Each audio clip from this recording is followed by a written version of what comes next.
朝から石川と富山の雨。かなり心配な状況だよね。ニュースを見る前に近くの川や斜面から離れたいところね。今朝の大雨の話からすぐ確認していくのだ。石川県と富山県で気象庁が危険度を最上位にしたのだ。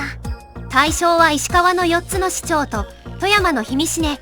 これって地域の一部だけじゃなく、かなり具体的に出てるじゃん。レベル5は5段階の中で一番上なのだ。しかももう浸水や川の氾濫が起きている可能性もあるわ。学校の避難訓練みたいに合図を待ってから動く段階じゃないよね。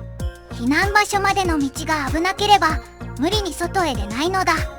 建物の2階以上へ移るなど助かる可能性を上げる行動が必要ね。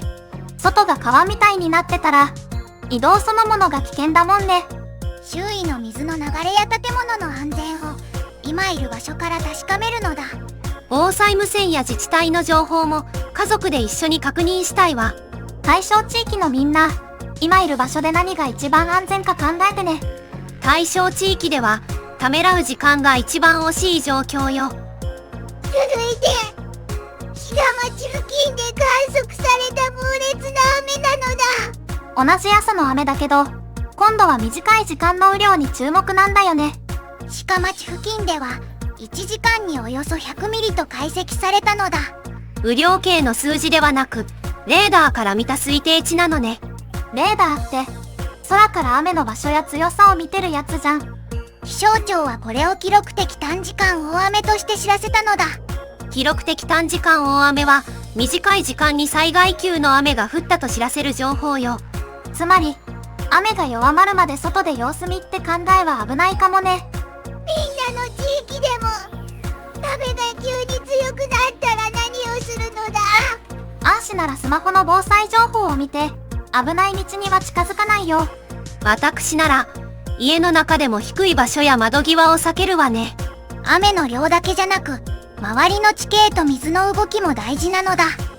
次は富士山の噴火と大雨が重なった場合の試算なのだ。噴火だけ大雨だけではなく重なった時を考えたのね。火山灰って雨が降ったら流れて終わりじゃないんだ。試算では間で水道管に流れ込み排水を邪魔するとされたのだ。想定は1707年の宝永噴火と同じ規模で灰が5センチ積もる場合よ。教室の排水口に砂を山盛り入れたら水が抜けないのと近い感じじゃん。排水機能は平均で 10% ほど低下すると見積もられたのだ。その結果都心の一部では浸水が50センチ以上高くなるのね。渋谷区や新宿区、千代田区、港区の一部が対象に入ってるよ。しかも灰を取り除けないまま再び雨が降ると影響が長引く恐れがあるわ。1時間50ミリほどの雨でも浸水につながる可能性があるのだ。みんなは噴火と大雨が重なる想定、今まで考えたことある？アーシは火山灰で電車や道路まで止まる想像はしてたけど、下水道までは盲点だった。だから専門家は火山だけでなく大雨も合わせた対策が必要だと話しているのね。防災は一つの災害だけでなく重なった時まで考えるのが大切なのだ。ここで今日の雨にも関係する言葉を一つ紹介するのだ。防災気象情報は災害への行動に役立つ気象庁などの情報なのだ。大雨だけでなく洪水や土砂災害の危険も含まれるのね。さらに地震や津波、火山の情報まで含めて使う場合もあるのだ。天気予報より避難するか考えるための情報って感じじゃん。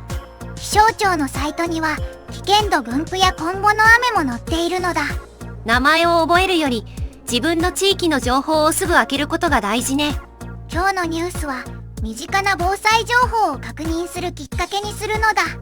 大雨の時は無理に移動しない判断もちゃんと覚えておきたいよね。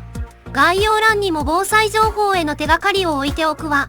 役に立ったらコメントで感じたことを教えてほしいのだ。それじゃ次回も一緒にニュースを見よう。